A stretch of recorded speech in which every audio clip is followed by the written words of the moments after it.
우리가 먼 거리를 함께 여행할 때, 아니 먼 거리가 아니라도 함께 우리가 동행할 때 가장 중요한 것은 좋아하는 사람과 함께 동행하면 그것이 가장 우리에게 큰 기쁨이 되고 즐거움이 됩니다. 여러분, 우리가 이 땅을 살아가면서 우리는 하나님과 늘 동행합니다. 그리고 하나님과 동행해야 됩니다. 왜냐하면 하나님께서 여러분과 저를 창조하셨고 또 하나님께서 여러분과 저를 구원하셨기 때문에 그렇습니다. 하나님께서 우리 삶의 인도자시요 우리 삶의 주인이기 때문에 우리는 늘 하나님과 동행하는 삶을 살아갈 때 가장 우리의 인생 가운데 복된 인생이 될 수가 있습니다. 자, 그러면 하나님께서 기뻐하시는 동행이 되려고 하면, 내가 기뻐하는 동행이 아니라 하나님께서 기뻐하는 동행이 되려고 하면 여러분, 우리가 어떻게 해야 될까요? 하나님이 우리를 좋아하실 수 있도록 행동을 하는 것이 여러분 필요하겠죠? 우리는 신앙생활할 때 많은 경우는요, 나 중심적으로 신앙생활할 때가 많아요. 내가 예수님을 믿게 된 이유, 또 교회에 나오는 이유, 기도하는 배경을 가만히 돌아보면 많은 경우는 그냥 나를 위해서, 내가 행복하려고, 내가 힘들고 어려우니까 이 문제 해결하기 위해서. 그런데 여러분, 그것이 신앙생활의 중심이 되면 오래 갈 수가 없어요. 내가 열심히 기도하고 노력하다 보니까 어느 날 좋아졌어요. 내가 원하는 바가 이루어졌어요. 그럼 하나님하고 또 빠빠이 하겠죠, 그렇죠? 그러다가 또 내가 힘들면 어떻게 또 하나님 앞에 찾아와서 막 부탁해요. 그러다가 또 괜찮아지면 또 하나님 안녕 하고 이렇게 떠나는 거죠. 그래서 신학 생활은 내가 좋아하는 삶이 아니라 하나님께서 기뻐하시는 삶을 살아가면 나도 행복하고 하나님께서도 기뻐하신다는 것입니다. 여러분, 오늘 본문 말씀에 보면 창세기 말씀 1장에 보면 좋았더라 이런 말씀이 막 나오죠, 그렇죠? 하나님이 창조 행위를 하고 나서 참 좋았더라 이런 말씀이 7번 나온다고 해요. 근데 마지막 31절에 보면 좋았더라 좋았더라 하다가 마지막에는 우리말 성경에는 참 좋았더라, 그리고 개역개정 성경에는 심히 좋았더라. 하나님이 천지를 창조하고 나서 좋으셨던 거예요. 좋으셨던 거예요. 그런데 여러분, 하나님께서 좋았다고 말씀하실 때는 전제가 있어요. 10절 말씀에 보니까 하나님께서 이 물을 땅이라 부르시고 모인 물을 바다라 부르셨습니다. 하나님께서 보시기에 좋았습니다. 자, 하나님께서 어떨 때 좋았다고 말씀하세요? 하나님께서 보실 때 좋아야 되는 거예요. 하나님께서 보실 때. 여러분, 우리도 하나님을 좋아하지만 하나님도 나를 보실 때 좋으셔야 되는 거예요. 자, 여러분, 하나님께서 여러분들을 보실 때 좋으실 거라고 생각하십니까? 믿어야죠, 그렇죠? 하나님 날 보시고 좋아하셔. 근데 하나님과 내가 오랫동안 동행하려고 하면 나도 하나님을 좋아하고 하나님도 나를 보시고 좋으셔야 그 동행이 진짜 동행이 되는 거죠. 여러분, 주변에 한번 생각해 보세요. 가족도 마찬가지고 이웃도 마찬가지고 공동체도 마찬가지고 우리 서로가 좋아해야지. 나만 좋아하면 어떻게 돼요? 짝사랑으로 그치잖아요. 이거 힘들어요. 나만 좋아하면. 또 상대방만 나를 좋아해도 또 문제가 되잖아요. 좋은 만남, 좋은 동행에는 나도 좋아하고 상대방도 나를 좋아하는. 자, 그러려고 하면 어떻게 해야 되겠어요? 내가 원하는 걸 상대방한테 해주는 것이 아니라 우리가 이렇게 잘 한다고 생각할 때 내가 정말 나 이 사람 너무 사랑해, 나 좋아해, 그래서 내가 열심히 저 사람한테 잘해줘요. 근데 여러분, 잘해주는 게 중요한 게 아니에요. 내가 좋아하는 걸 하는 건 별로 의미가 없어요. 내가 좋아하는 게 아니라 우리 많은 부모님들이 자녀들을 위해서 잘 하시잖아요. 내가 못해준 게 뭐가 있어? 잘해주는데 친구 사이에도 마찬가지고 연인 사이에도 마찬가지고 내가 얼마나 잘해줬는데 어떻게 나한테 이럴 수가 있어. 물론 잘해주는 건 참 감사하고 좋은 일이지만 조금만 더 들여다보면 여기에는 약간 이기적인 마음이 있는 거예요. 내가 좋아하는 걸 잘해주는 게 중요한 게 아니고 상대방이 원하는 걸 잘해주는 게 중요하잖아요. 여러분, 우리가 아무리 잘해도요, 상대방이 원하는 걸 해주지 않으면 별로 의미가 없는 거예요. 나는 이런 걸 원하는데 자꾸 상대방이 자기 원하는 것만 해주면. 하나님과의 관계에서도 마찬가지인 거예요. 하나님께서 우리에게 원하시는 것을 우리가 하나님 앞에 할 때 하나님과 우리의 관계가 좋은 관계, 동행하는 관계가 될 수 있습니다. 여러분, 성경에 사울 왕 이야기가 나오죠. 이 사울 왕이 불순종합니다. 그러자 사무엘 선지자가 이제 하나님께서 사울을 보고 이제 사울로는 안 되겠다. 내가 사울을 버렸다. 새로운 왕을 선택해야 되겠다. 그래서 사무엘에게 새로운 왕을 찾아서 기름 부으라고 이야기해요. 그래서 사무엘이 이제 어디 갑니까? 이새의 집에 가죠. 이새가 다윗의 아버지잖아요. 이새의 집에 가가지고 아들들을 쭉 본 거예요. 근데 아들들을 쭉 보다 보니까 장남 엘리압이 있는데 사무엘이 딱 보니까 기가 막히게 멋있게 생긴 거예요. 잘생기고 아주 딱 보니까 진짜 왕의 얼굴인 거예요. 왕의 얼굴. 저 친구구나. 저 친구에게 기름을 부으면 이제 이스라엘의 왕이 되겠구나. 이렇게 해서 사무엘이 기름 부으려고 딱 하는 순간 하나님께서 사무엘에게 말씀하시죠. 뭐라고 이야기합니까? 내가 보는 것은 사람과 같지 아니하니 사람은 외모를 보거니와 나 여호와는 중심을 보느니라. 사무엘은 엘리압의 용모를 보고 보암직하고 멋있고 잘생겨서 저 친구를 왕으로 삼으면 되겠구나 생각했는데 하나님은 뭘 봐요? 외모를 보는 것이 아니라 중심을 보더라는 거죠. 제가 지난번에도 잠깐 이야기했지만 제가 결혼하려고요 엄청나게 많이 만났거든요. 뭐 그러려고 한 건 아닌데 본의 아니게 한 10년 동안 결혼을 못했으니까 제가 헤아려 봤어요. 내가 몇 명이나 만났을까? 한 100명은 만난 것 같아. 100명을 정해놓고 만났다면 참 놀랄만한 일이지만 여러분 1년에 10명씩 만나면 10년이면 100명 나와요. 그래서 내가 100명은 만났겠구나. 그런데 이제 문제는 만나면 항상 제가 거절당하는 거예요. 거절. 여러분 저도 거절 많이 당해봤어요. 거절의 상처가 커요. 늘 거절당하는 거예요. 뭐 소개팅만 하면 거절당해. 나는 마음에 드는데 나중에 물어봤어요. 진짜 왜 거절당할까 물어봤더니 제 키가 작아서 마음에 안 든다는 거예요. 키가 작아서. 요즘 여자분들은 키가 제일 중요해요.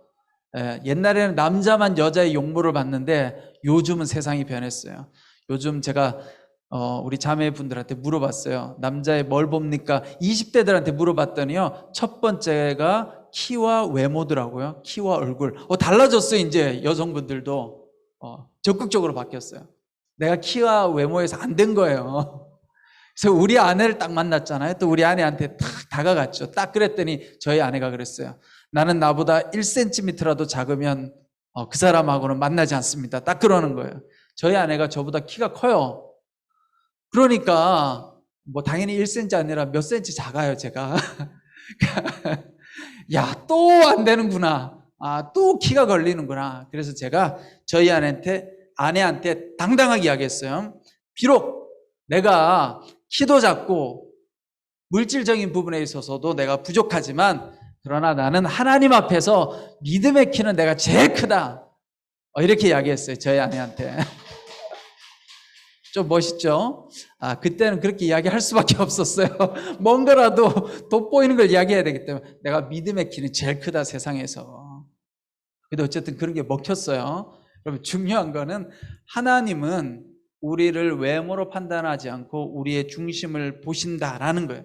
그러니까 하나님이 우리를 보실 때 좋아야 되는데 하나님은 여러분들의 마음의 중심을 보신다는 거예요. 비록 내가 살다 보면 넘어지기도 하고 죄도 짓고 실수도 하지만 그걸 보고 하나님이 판단하는 것이 아니라 하나님 나는 정말 믿음으로 잘 살고 싶은데 잘 안 됩니다. 주님 나를 불쌍히 여겨주십시오. 그렇게 구하면 하나님은 그 마음을 보시고 우리를 기뻐하시고 좋아하시고 우리와 함께 동행하신다는 것입니다. 그래서 성경에도 보면 이런 말씀이 많아요. 하나님께서 보시기에 좋았던 사람 모세 있죠, 여러분. 자, 모세를 향해서 사도행전 7장 20절에 보면 이렇게 기록하고 있습니다. 그때 모세가 났는데 하나님 보시기에 아름다운지라. 하나님이 왜 아름다워했는지를 모르겠어요. 근데 하나님이 모세를 보고 야, 참 너 괜찮다 이렇게 말씀하셨다는 거죠. 우리가 하나님과 동행하려고 하면 나도 하나님을 사랑하고 좋아해야 되지만 하나님도 날 보시고 좋으셔야 되는 거예요. 근데 우리는 항상 하나님께는 희생을 요구할 때가 있어요. 내가 마음대로 해도 하나님 당연히 날 좋아하겠지. 내 마음대로 해도 하나님 무조건 내 기도는 들어주셔야 돼요. 이렇게 생각할 때가 있는 거죠. 하지만 하나님도 우리를 보시고 좋으셔야 한다는 것입니다. 자, 그렇다면 하나님께서 기뻐하고 좋아하는 것은 무엇일까? 하나님 우리를 뭘 보고 기뻐하고 좋아하실까? 오늘 9절과 11절 말씀을 보면 이렇게 시작하고 이렇게 끝이 나요. 9절에 보면 하나님께서 말씀하시기를, 그리고 9절 마지막에 뭐라고 나와요? 그대로 됐습니다. 또 11절에 보면 하나님께서 말씀하시기를, 마지막에 그대로 됐습니다. 자, 여러분, 하나님께서 좋아하시는 건 뭘까요? 말씀하시는 대로 순종하는 것. 하나님이 천지를 창조할 때 하나님께서 말씀으로 천지를 창조하셨잖아요. 근데 하나님이 말씀을 하니까 다 순종한 거예요. 순종하니까 천지가 창조되어진 거죠. 우리가 하나님 말씀에 순종하면 우리 삶 가운데 날마다 새로운 창조의 역사가 일어나요, 여러분. 여러분들의 영혼과 마음에 상처가 있고 아픔이 있어도 우리가 하나님과 동행하면 하나님께서 우리 안에서 새 일을 행하십니다. 그래서 우리 마음을 새롭게 창조해 주세요. 나의 이 우울하고 어두운 마음이 과연 해결되어질까? 절망할지 모르겠지만 하나님이 우리 가운데 일하시면 내 마음속에 어느 순간 우울하고 어둡고 부정적이고 두려운 생각들이 떠나가는 거예요. 하나님께서 나와 동행하시면. 그러니까 우리는 어떻게 해요? 하나님 말씀에 순종하며 살아갈 때 하나님께서 나와 동행하시고 하나님께서 내 안에서 새로운 창조의 역사를 이루신다는 것입니다. 자, 그런데 사울을 보면 아까도 이야기했지만 사울의 문제는 뭐였느냐? 멋있고 잘생기고 처음에는 보암직했어요. 근데 이 사울이 하나님 말씀에 순종하지 않습니다.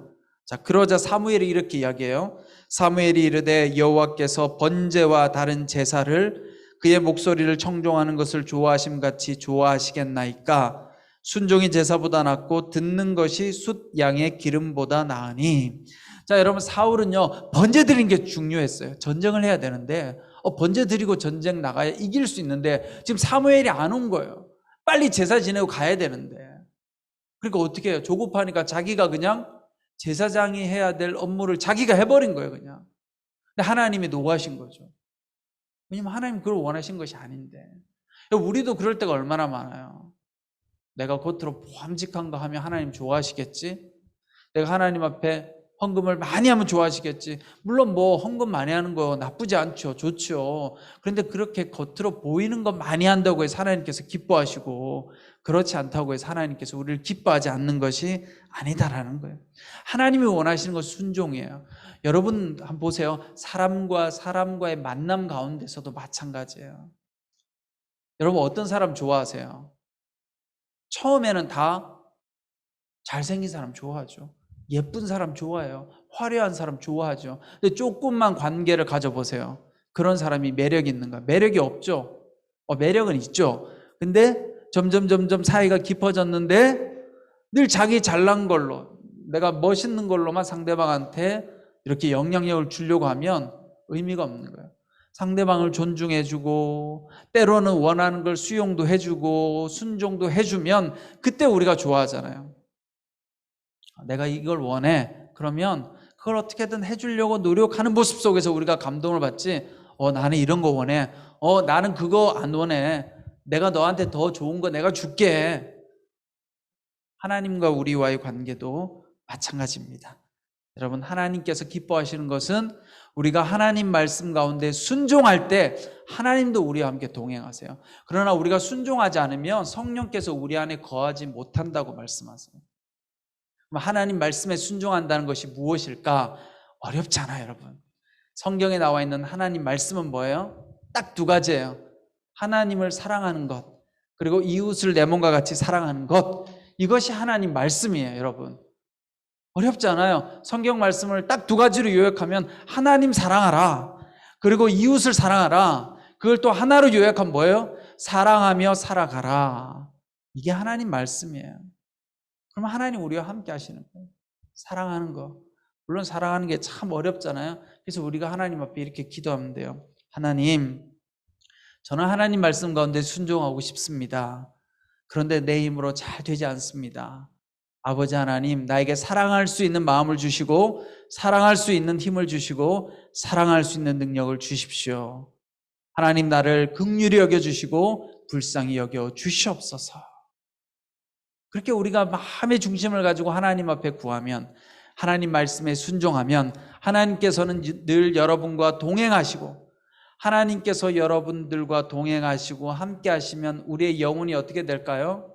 우리의 영혼이 기쁨으로 가득 차고 우리의 영혼의 행복이 깃들고 우리 안에 있는 불안과 두려움이 떠나가는 거예요. 그러나 하나님이 내 영혼 가운데 거하지 않으면 나도 모르게 자꾸 삶이 불안해요. 두렵고 우울하고 다른 것에 우리의 마음이 뺏겨져서 고통스럽게 살아가죠. 그래서 여러분, 하나님 앞에 구하십시오. 하나님, 제가 말씀에 순종하기 원합니다. 하나님을 잘 사랑하기 원합니다. 그리고 내 주변에 있는 사람들을 사랑하며 살아가기 원합니다. 하나님, 나를 불쌍히 여겨주시고 하나님, 내 기도 가운데 응답하여 주시옵소서. 여러분, 그렇게 기도할 때 하나님께서 여러분들을 기뻐하시며 여러분들과 동행하실 줄 믿습니다.